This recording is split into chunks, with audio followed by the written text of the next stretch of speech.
Hello friends, Jennifer Pearson here, Thistle Gypsy, and I made a deck purchase, so I'm going to be doing a review here, and I'm going to do a walkthrough. So this is for the Hobbit Tarot by U.S. Game Systems. This came out in 2012, so it's been out for a while, and I got it. Move my face so that my webcam will refocus. Maybe if I put this here, what's it thinking? Anyway, I'll be blurry for a minute. So I think while I was doing the resources on my web page, I just happened to go to U.S. Game Systems. I just happened to look at what was for sale. And I saw that this was cheap, and I actually ended up getting it through Amazon, where it was also very cheap. And you know, it's one of the. This is my weakness. I'm getting so much. You know, I'm getting something on Amazon. Usually, pills. I get yin chow. I get cranberry. I get various things like that. And my weakness is that if I don't quite have $25 to get free shipping, then I look at my deck list and see what I can get. So I'm still trying to wave around here to get the webcam to focus a little differently, but whatever. So I took the leap with the Hobbit Tarot, and one of the reasons that I did is because I looked online at the images that were available. So what I do is I do a Google search for the deck, and then I just go to the images tab where the Google is, and then you just get a bunch of images of the cards. And I thought, you know, this is not a bad deck. This is not just. I think it's not just kitsch. It's not just novelty. It looks like a usable deck, and that's the only reason I would have gotten it, really. I do have a Lord of the Rings deck that is not very usable. It's an oracle. It's not a tarot. It's not the tarot. And I thought, you know, maybe for less than $10, I'll give it a try. And I'm glad I did. And one of the reasons I got it is because I feel like it's been given short shrift. You know, when I looked online, I thought surely there are. And maybe there are, and they just weren't coming up in the search, but I thought surely there are, among all of the deck collectors and just, you know, tarot enthusiasts online, on YouTube specifically, that there would be like a full walkthrough of this deck. I didn't see it. I didn't see anything that was more than 15 minutes, even if that. You know, there were a bunch that were 6 minutes, 10 minutes, and I thought, that doesn't seem quite fair. So I decided to get it, and it arrived today. So the writing is by Terry Donaldson, and I'll try to hold this up close and screw up the focus again here. Maybe I can't see just because it's my glasses. I'm wearing close-up glasses. Maybe I need to just change my glasses here. Peter Prakownik is the artist. So let's see, can I get those to show up? Yeah, I'm not sure, maybe. There you go. You could see them.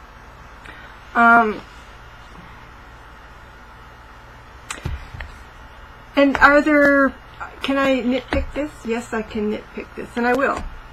But not very much. You know, I mean, to me there's nothing wrong with it. I've kept it in order. I just got it earlier today. It's just a tuck box, but it's a fairly sturdy tuck box actually. You know, I think it'll take some wear. The guidebook is you know, it's not quite a little white book. It is a little white book, but it's not. It's thicker than a little white book. It has a saddle staple. You see that saddle staple there. So it's, but the descriptions are pretty beefy. For example, one of them, the chariot, is kind of scant. But if you look at the strength, it's quite a long description, and then divinatory meaning. So the descriptions are positioning you in the story of the Hobbit.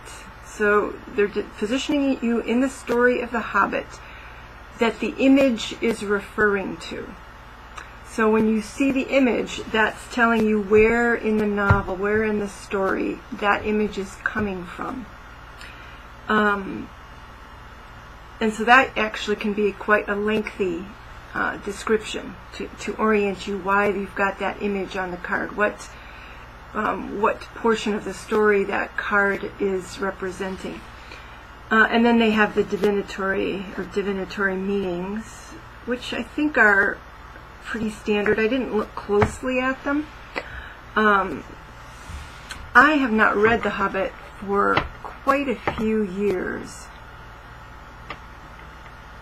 I think maybe within the last 10 years, and of course I read it previous to that, but I read it when I was in my teens. But then this past year, a couple years ago, last year, anyway, it was 2017, I sent my Lord of the Rings and Hobbit books to my mother because she was in a mood where she wanted to read them all again. So I sent them to her, and I came this close to saying, Mom, I think I'll take those back. Because I saw them on her shelf at Christmas time, but I don't know, it slipped my mind. It just wasn't that big of a priority. I've got more than enough books on my shelves here. But I think to really completely get back into this particular deck, I think I will probably have to read The Hobbit again. One of the things as I went through the deck the first time was the fact that the events, you're going through the sequence of the deck, and the events are out of sequence. So you can have something from the later part of the story that's in the early part of the wand suit, or something like that. So it's out of sequence. So it would be useful, I think, for me personally, other people might not need to do this, would be to read the novel and then actually go through and make a chronology out of the cards, just as a way of getting to know the deck, and how it was conceived, and how it's, I don't know if it'll make any difference for using it in a spread in an inquiry. I don't know if that will make a difference or not, but as I was going through the cards, I felt a desire to do that, and I see no reason not to do that. So I think it would be a fun, I was going to say chore, and it is a chore, but it's a fun chore. What can I say? It's a fun chore. I feel like it should be done. I need to do it. But that it will also be interesting and entertaining. And that, it's an excuse to read The Hobbit again. Why not?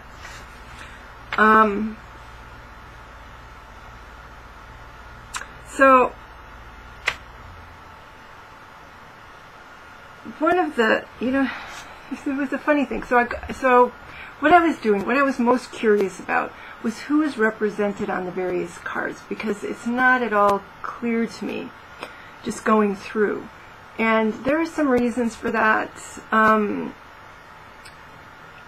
Bilbo is understandably, but still, heavily represented.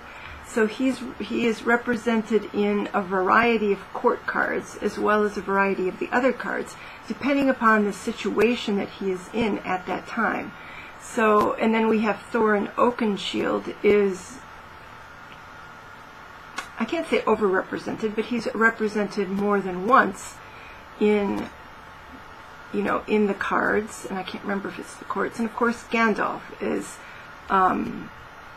represented, and he's represented more than once as well. And sometimes I would say, I like the art. Is it great art? I don't. It's not you don't get this deck because of the art. But it's good. It's illustration, and it's I have no problem with the illustrations. But one thing is that at times, I mean, one Gandalf looks kind of different than another Gandalf, and one Bilbo doesn't look, so it's not perfectly consistent to me. To my eye, it's not perfectly consistent. But that is definitely nitpicking. That's nitpicking, In a sense, it doesn't matter, because if the scene is depicting something, that's what the card is about, to me. Or if it's depicting, if I just say, okay, well, I know this is Bilbo in this situation, so I know that this court card is representing somebody who's dealing with this kind of a situation or dilemma. All right, I'm going to cover one thing about the book. I don't know if this is true of others, but there's an error in this book, in the printing of this book. And that is that there are total of 16 if you count, if you count two sides to a page, a total of 16. But if you count individual leaves, pages, it's 8 that are out of sequence. They're duplicated. So what happens is you get to page 40 in the book, and the next page is 33. And that continues until you get to 40 again. And then it goes to 41. So you do have all, at least in this particular book, I have all of the pages that I need, but I also have duplicates. I have duplicates of 33 to 40, and I have duplicates of 57 to 64, because of course the way it's laid out like this, there's this and then this. So anyway, so there's an error in the printing. I would have to call there's 1, 2, 3 spreads in the back, and I would call them uninspired. Truly, I would just call them uninspired. There isn't much, virtually no. Oh, here's an introduction. That's 2 pages. Okay, that's 2 pages. I actually didn't read that. And then, but for instruction, we just have the laying out of the cards. We have 1 page. So, it's not necessarily a good first deck for people. I think it could be used as a first deck, but that person would have to definitely go looking for additional support. Books on spreads or books on card meanings, maybe. Again, I do give them credit. They did give a good chunky descriptions of the cards for the most part to orient you in the story, and the divinatory meanings. Of course, being the Hobbit, and a story written by a man for his boys, at least that's my understanding of it. It's a very masculine deck. Hardly any females appear, and they're a little bit forced. But, they tried. Are there only 3? 2? Like, it always jars me when the Empress card does not have a female. They do have, how can I not remember? Tom Bombadil and Goldberry, is it? Goldberry. They have Goldberry. They have Bilbo's mother. And they have a unnamed woman of, now I can't remember the name of the city. And it's very simple. Like, I probably could have named it earlier today before I'd gotten the deck, but now I can't remember what it is. Anyway, you'll see. And is that all I have to say? I think that's the end of my nitpicking. The masculine aspect just doesn't bother me very much. It doesn't bother me, for one thing, because a lot of decks do have a feminine focus. these days, and so it doesn't bother me to have another deck that is so strongly male. Really, the only other ones I have that are so strongly male is the Baseball Tarot and the Sol Invictus, which is a God deck. So what would you expect from that? So this is the backing, which I don't know. There's nothing wrong with it. It's kind of weird because there's more than 9 rings there. Yes. So you have 10 around on the outside, and it's supposed to be 9. Well, is it 10? Well, maybe I'm counting wrong. Anyway, maybe I need to get back in my, because what they have here is they have 10, 11, 12, 13. Which, I guess I'd have to go back and do a count of how many rings for the men and the elves and the dwarves. I can't remember. Alright, so they have just a little publisher card. So we're going to do the walkthrough. And it's pretty much, if you see this image, this is Bilbo. So this is the Fool. Let's see if I can get, do I want it back so that you can see? I want you to see the image. The Magician, which of course is Gandalf. High Priestess, and so here they had an opportunity for a woman, but they didn't take it. In fact, I think this is supposed to be dwarven runes or something. And so here's the Empress. So I think it does say something about, so let's look. I think it does say something about the earth. Bilbo and Gandalf are united in the deepest bonds of spiritual love with their fellow companions on this quest. Excuse me. And I guess he does. I wouldn't have noticed it otherwise. If you look at Gandalf, he's pointing. Gandalf points with the forefinger of his right hand, showing us the direction the companions are to take. Or has he just spotted someone or something coming over the horizon? We are, here in this place, reminded of the tremendous power of spiritual and earthly love, which has motivated life itself and expressed itself in innumerable forms. So it's kind of about companionship, or maybe even sort of karma, in the sense of them all coming together. And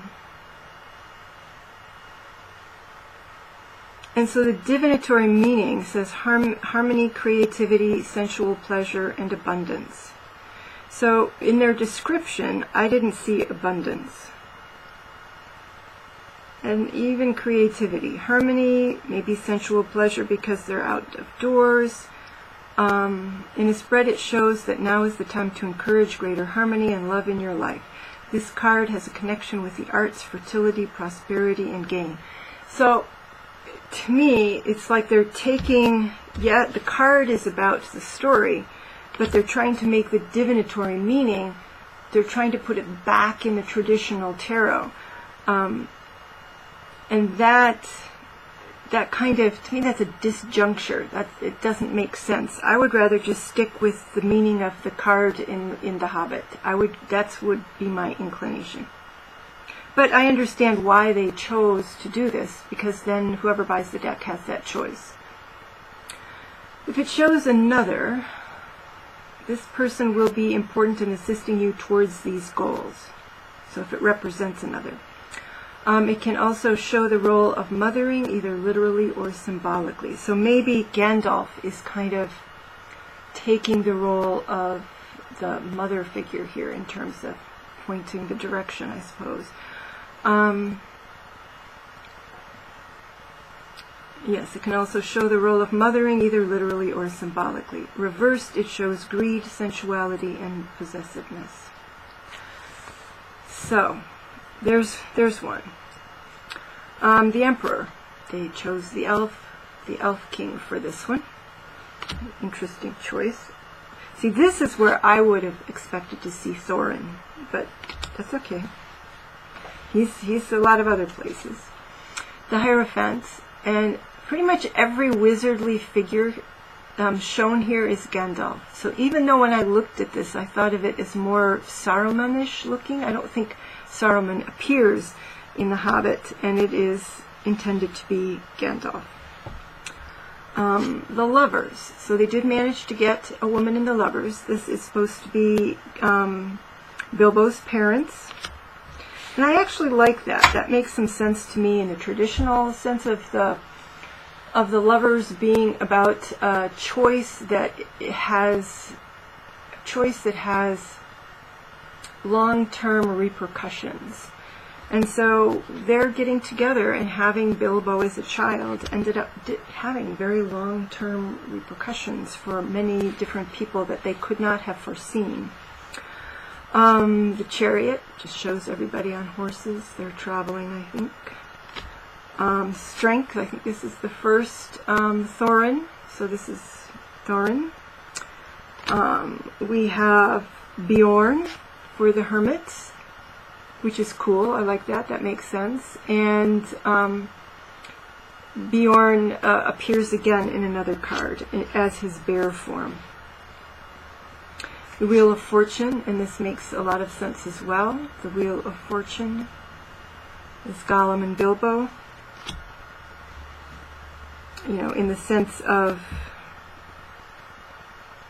there but for the grace of God go I. that kind of feeling about Gollum. Justice, and I can't remember, this is one of the dwarves. I don't think it's Thorin. I think it's a different one, but one of the dwarves in Bilbo. And I think this is a fascinating assignment for the Hanged Man, being Gollum, kind of in an arrested state. I think that's a very interesting idea. Death, and this is interesting because this is supposed to be the death. It's supposed to represent the death of the Goblin King. And so it's actually a positive death. This death clears the way for them.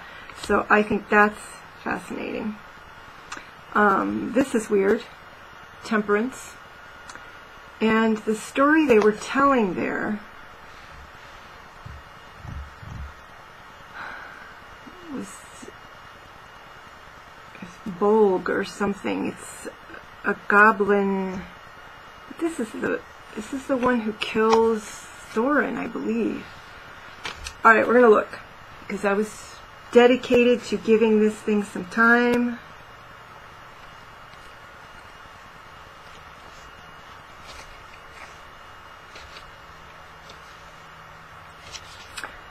Temperance. Yeah, it's Bolg was the leader of the goblin army at the Battle of the Five Armies. So maybe it's kind of karma or something. Is temperance usually thought of as karma? I don't think so. But anyway, but it says here, Bolg's father was killed by Dane the First. Okay, so his father, Bolg's father, was killed by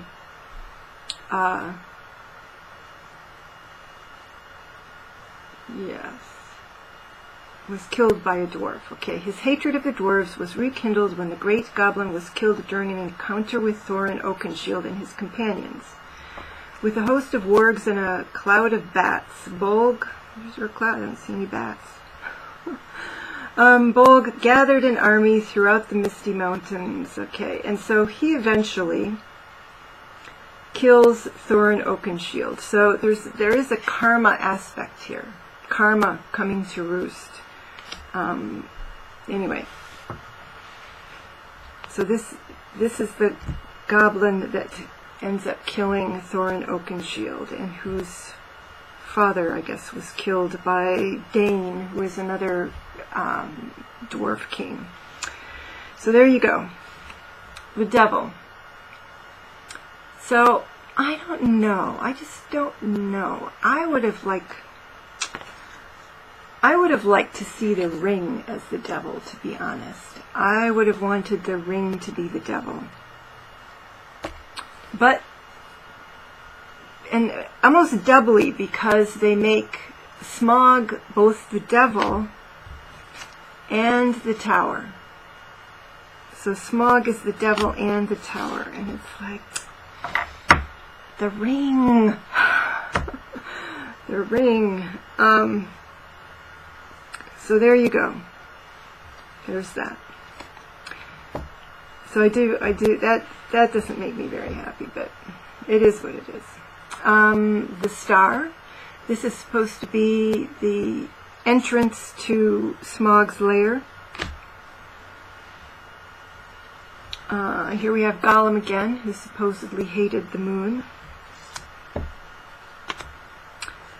And then we have a beautiful sun card. I really like this sun card. It's like, you know, and the sun comes up. And there, you know, there's more journey left. There's, you know, but it's like a state of grace. I feel like this card shows a state of grace with the sun coming up and you're still alive. You know, if you think of the context of the journey, you're still alive. The path ahead is green. So I like that. Judgment. So the call. I think this focuses on the call. This is all of the armies coming together. So this is the call to action. The world is also Smog on his treasure, which presumably he has gathered from around the world. And that's the only positive Smog card. And of course he's not a positive dragon. Ace of Wands. There we have Gandalf once again, brandishing his staff, fiery, using it for fiery purposes. And now this one, and I don't know if they just got the guidebook incorrect or if the artist and the guidebook weren't together on this, but I think the guidebook here says this is Gandalf and Bilbo. I think that's a dwarf and Bilbo, but again, there can be some inconsistency in the art, so maybe that is Gandalf, but he's not looking very Gandalf. His clothing is quite different than how we see him depicted otherwise, which is in his robes. So, and I don't know if in the story he had changed into something else. I don't know. That's supposed to be them hiding in the trees from the wargs, maybe. Three of Wands. This is Bilbo and a dwarf. They're preparing to enter the mountain, the path under the mountain. Four of Wands. I'm not sure.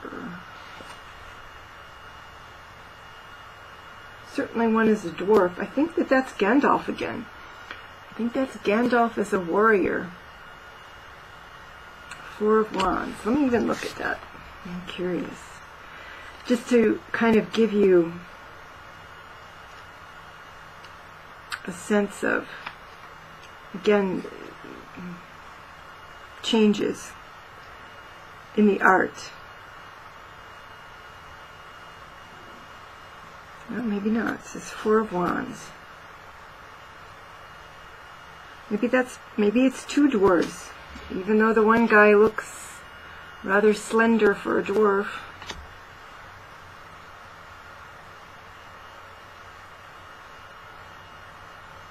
That really doesn't say.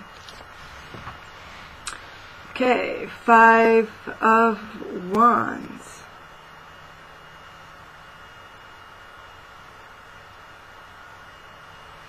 I think this is when they're attacked by the goblins or something. You can see some of them are bound. So this almost, Five of Wands, conflict. Six of Wands. So you can see some of these don't, this kind of is victory because they found the treasure, but I don't know. It's really not a victory card. Six of Wands. So let's look at that too. And again, my inclination, what I expect to do, is to discard my old meaning for the Six of Wands and just go by this.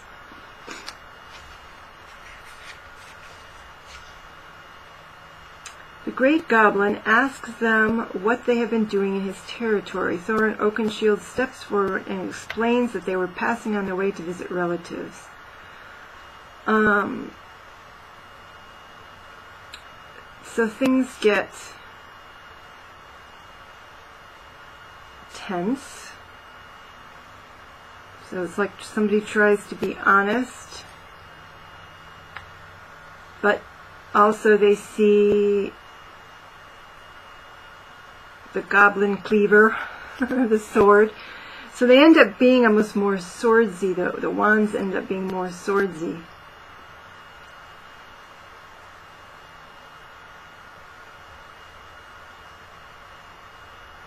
The Great Goblin orders them to be locked away when suddenly there is tremendous explosion of fire and all mayhem breaks out.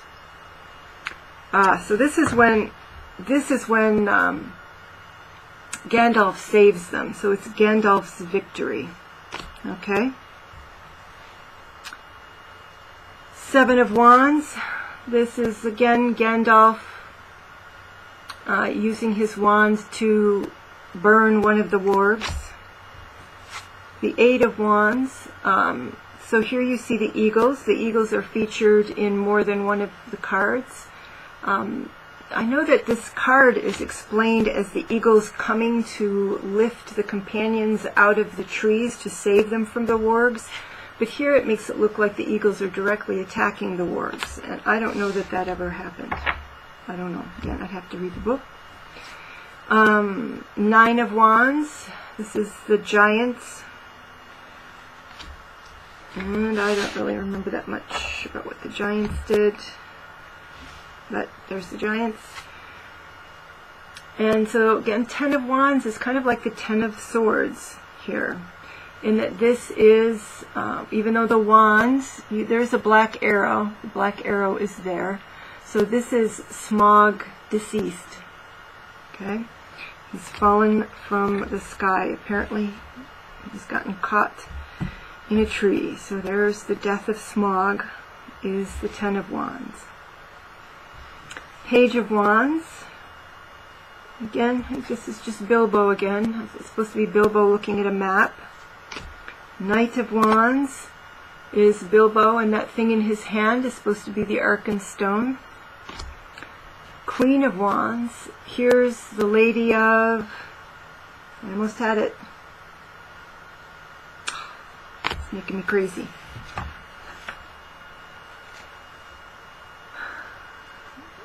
So much for my mind. Lake Town. How easy could that be? Lake Town. The woman of Lake Town.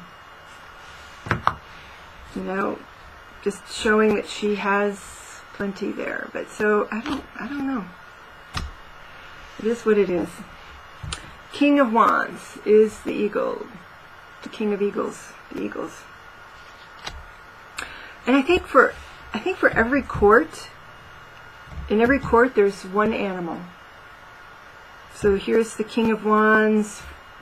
Queen of Swords was one of the wargs, and it's a really strange sort of thing. But the interpretation of the card is weird. But now I can't remember what the others were for the cups. But here we go. For the cups are the pentacles. Okay, one of them might be Bjorn. I'm not sure. Ace of Cups. There you go. And this is supposed to be something to do with Thorin Oakenshield, that cup. Two of Cups, very sweet, Gandalf and Bilbo. Three of Cups, just the companionship along the way. Four of Cups. Which is interesting that it's Four of Cups. I would think this would have been Four of Swords, but this is Four of Cups, and this is Gandalf in contemplation. Five of Cups, Bilbo. And even though he is visible here, he's supposed to be invisible, according to the story. In other words, he's got the ring on, and he's sneaking up to rescue his friends who are imprisoned there. So the dwarves are imprisoned by the elves, and Bilbo is attempting to save them. 6 of Cups. And here's Gollum again for the 6 of Cups. So I would say that this is not, you might see it that way, but you could say it's a negative 6 of Cups in the sense of thinking back on a critical moment that changed your life, maybe in less than happy ways, if you're Gollum. 7 of Cups, choices, and this is an interesting card because the way they've depicted it, because in the front here, in the foreground, we have Bilbo and the Arkenstone. So Bilbo finds the Arkenstone, and in the background you have Thorin supposedly looking for the Arkenstone and not finding it. So you kind of have dual aspects of the 7 of Cups. So you have Thorin who's searching and searching for something he can't find, and essentially Bilbo finding something that he doesn't even understand the value of, really. 8 of Cups. And so this is escape. I'm not sure. I don't remember what part of the story this is from. But obviously the eagles are there, so I think it has something to do with a rescue. 9 of Cups. This is when they have a rest at a home of Elrond, I believe.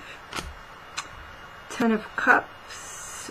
This is somebody, and so this is interesting because this doesn't make sense to me. So again, some of them don't quite make sense. So we have, this is a guard. Whoops. This is a guard. This is an elven guard guarding his home. So you would think that this would be like 9 of Wands. This is, you know, at Elrond's place, you would think this would be the 10 of Cups.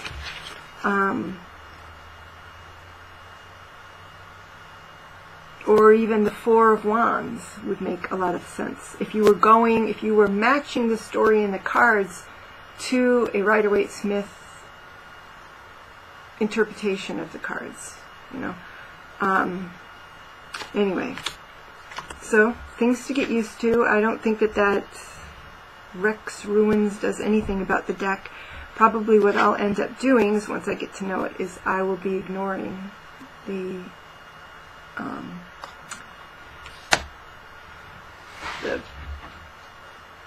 tarot associations that are on the cards. I can't say that I'm real excited. It's not, you know, the card size is okay. I haven't shuffled them yet, but the card stock is decent. You know, it's pretty firm.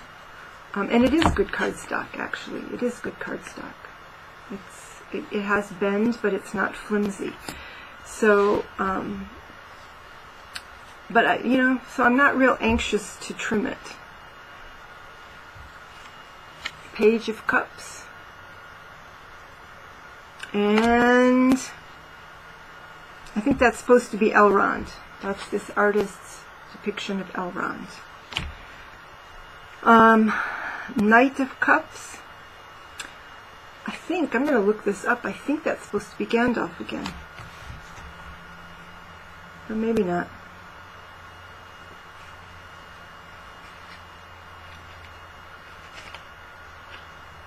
No, it's Balin. Okay, so that's Balin.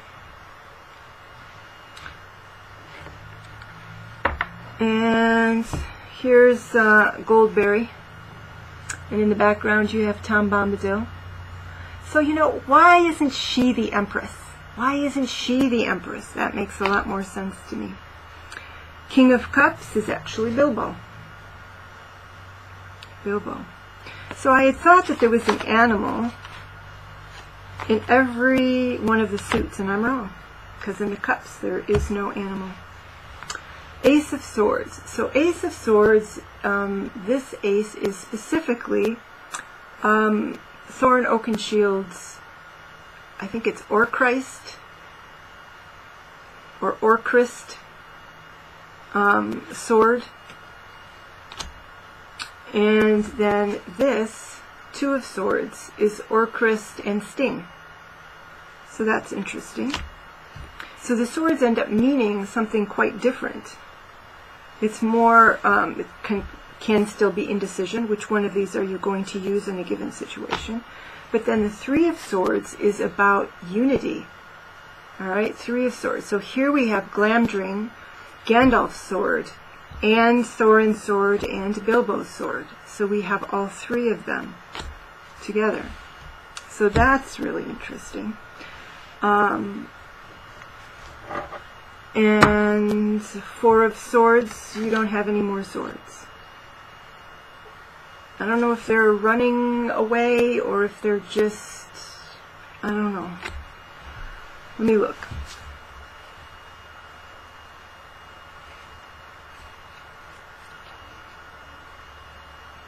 They're escaping the stone trolls. So they're escaping.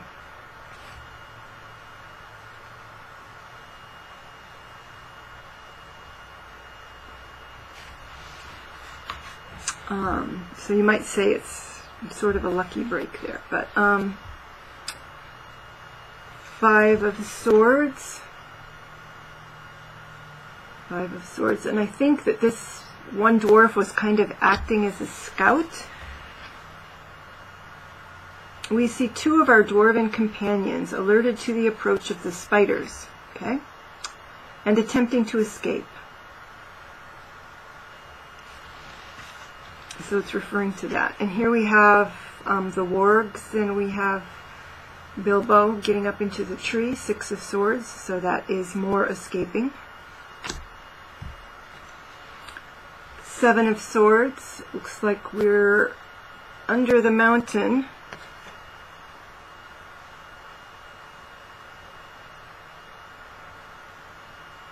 But we're definitely not quite where we want to get to. I'm not sure why his eyes are closed, because it's dark or what. Again, I need to reread the book. I can't remember how many times. I know at least twice they went into the mountain, but I don't know if it's more than that. Seven. It says, our companions emerge from the tunnels and find themselves in the light.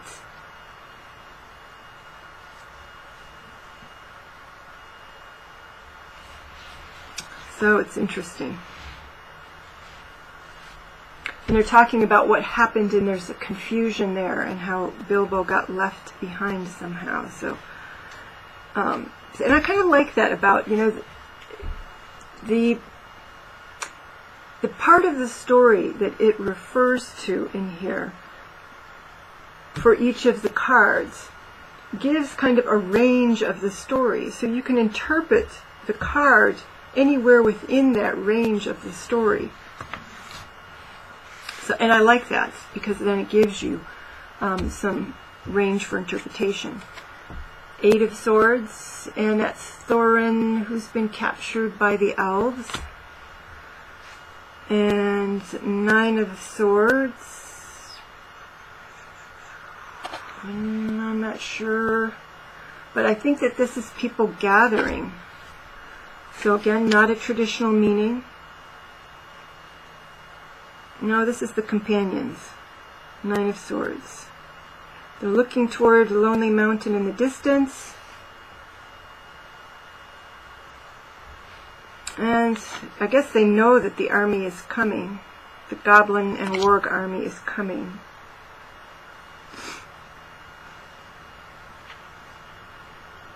So it is about worry. You know, seeing what's headed their way, knowing it's not good. So it's justified worry in this case. Ten of Swords, this is the death of Thorin. Page of Swords, we have Bilbo, who has had a surprise attack from a spider and is fending it off. Knight of Swords, I think this is supposed to be a man from Lake Town, just an anonymous warrior from Lake Town.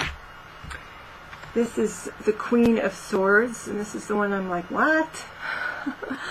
So this is a female warg who, you know, are we supposed to be having sympathy for these creatures?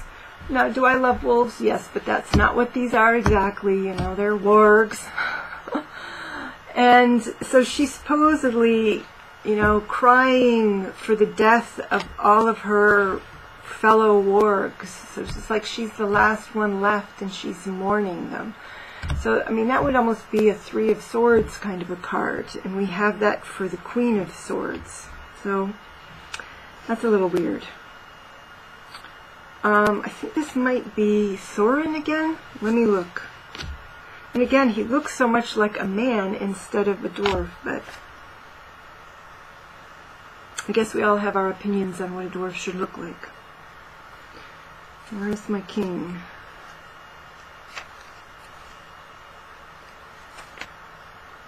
Yeah, it's Thorin. It's supposed to be Thorin. Ace of Coins. That is supposed to be the Arkenstone. Two of Coins. This is two dwarves going for the first time to proposition Bilbo. Three of Coins, which I think is very amusing. These are the three trolls. Again, I suppose they did make a coordinated effort to capture everybody, but I don't know that that's the best. And I can understand why they did it. You know, they're trolls, and so they're in the earth. They're earthy. They're, you know, so they're appropriate for coins and Three of Coins. So I get it. But there's so much other, you know, examples of cooperation in here that it is kind of amusing.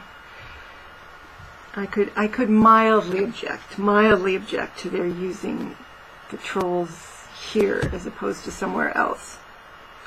Four of Coins. All right. We're definitely going for the avarice end of things here. Five of Coins. This is interesting. So this is seeing the path ahead and knowing that it's not going to be fun. Okay, but it is their choice. So, and that is something I've sometimes seen in the Five of Pentacles, is that they're making a choice to take a certain path that results in some deprivation, at very least a period of deprivation.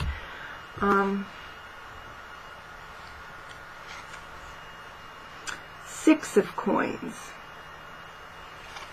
And I think this is like an open question, whether they will share what they're grabbing, as opposed to an assertion that they will. The question is in the air about what they will do with that treasure. Seven of Coins. This is Bilbo, who has rescued the dwarves from the elves, I think. I'm not remembering. Anyway, in the barrels, he puts them all in barrels and then puts the barrels down the river, and here he's harvesting the barrels. He's bringing them back in. The Eight of Coins, and this is an interesting, and I like it, an interesting take on the Eight of Coins. So traditionally, we have the Eight of Coins as in you're working on something and you're kind of mass producing. You're putting your production out. You're seeing it all. This is they're escaping and they're stepping over stones. And I don't know if this is supposed to be some kind of vile kind of river. It's supposed to be, I don't know if it's a poisonous river, but there's a reason that they're being very careful to step on the stones. And I like that because you go from step to step to step. You know, Eight of Pentacles. The steps you need to take in a process. The steps that you need to take in your goal. I think that makes a lot of sense. Nine of Pentacles. I think this is supposed to be Bilbo's decision to give the Arkenstone to the people of Lake Town. So it's a lot about a major decision. Here we see Bilbo as he has just made one of the most difficult decisions of his life, to take the Arkenstone over to Bard. He did this to force Thorin Oakenshield, the true owner of the Arkenstone, into an early compromise with Bard.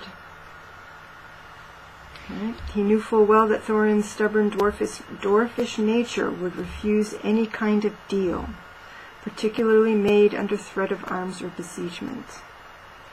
So, and it goes on and talks about this choice. And so it's really, I think it's just really interesting. I don't see really how it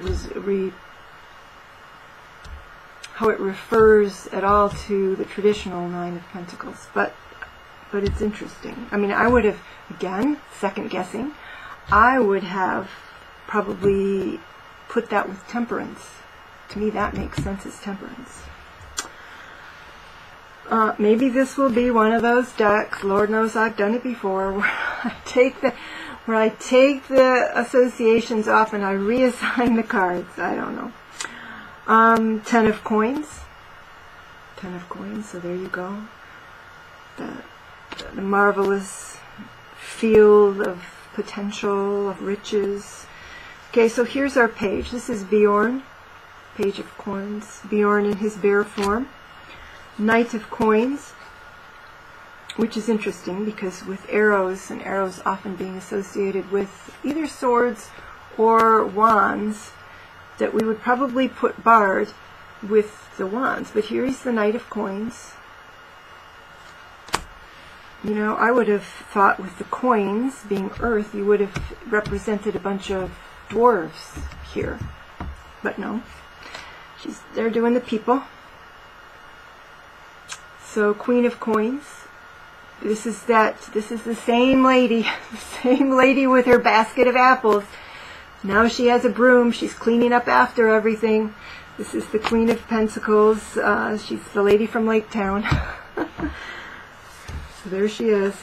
And the King of Coins. And this is Dane, the dwarf king in Moria, I think. Where are you? Dane the Second, Ironfoot, is who we find here seated upon his throne. Above him inscribed in runic letters are the words, High Lord Dane, son of Nain, oh, they didn't finish mountains. Although the final letters remain unseen, we discern mountains. Dane, the son of Nain and grandson of Thror, ruled as dwarven monarch under the misty mountains.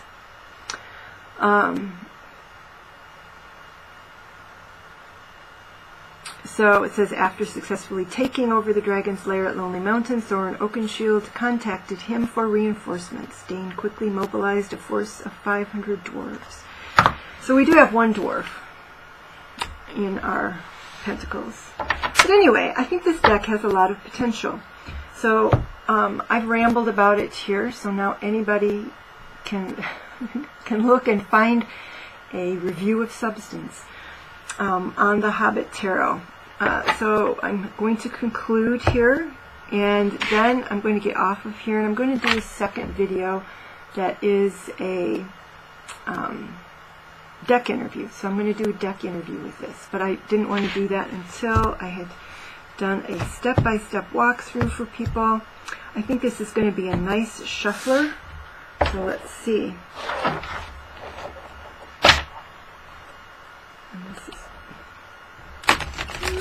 It's a little stiff just because it's new, but I think it's going to be, and I have very weak hands. I think for a normal person this would be a nice shuffling deck. It has great shuffling potential. So there you go. I will be back with another video of a deck interview with the Hobbit Tarot. Alright, I hope people appreciated this. Take care. Bye-bye.